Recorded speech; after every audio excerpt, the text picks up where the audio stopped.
Двајцата браќа од Кавадарци, едниот на 21, другиот на 26 годишна возраст, кои неделава за само 3 дена ја загубија битката со коронавирусот, и 38 годишниот виничанец, кој почина во средата, ги нема никаде во дневните статистики на Министерството за здравство.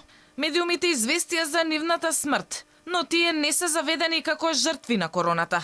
И онака вознемирената јавност почна да се сомнева дека можеби се прават манипулации со бројките, дури и дека здравствените власти свесно го кријат точниот број на починати.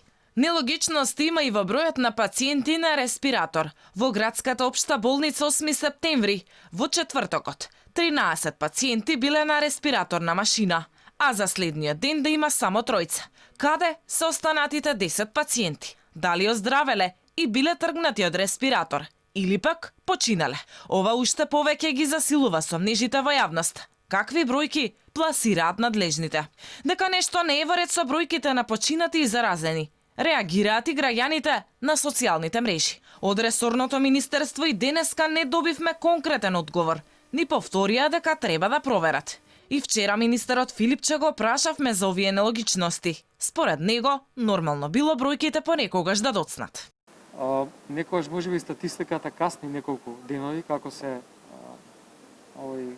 работат податоците, и тоа мислам дека единствената причина, иако објавата е истиот или веќе следниот ден. Но дозволете да проверам. Инаку состојбата со коронавирусот е крајно сериозна. Бројот на новозаразени пациенти со COVID-19 секојдневно расте, а болничките капацитети забрзано се пополнуваат. Исполнети се сите кревети на инфективна и во модуларната болница. Сега спасот ке се бара со капацитетите на интерните клиники на гастро, очно и неврологија. Дека состојбата е целосно излезена од контрола и дека нема услови за нега на COVID пациенти, денеска повторно алармираа за Алфа, медицинските лица од Центарот за Тебец. Велат, примаме пациенти со последни сили. Состојбата е речиси очајна. Онаму каде што имавме простории со 7 кревети, сега веќе има 10 кревети. Онаму каде што имавме 4, сега веќе има 6. Се жалат нашите извори, кои додаваат дека имаат голем недостиг на медицински лица за да можат да се справат со потребите на COVID пациентите.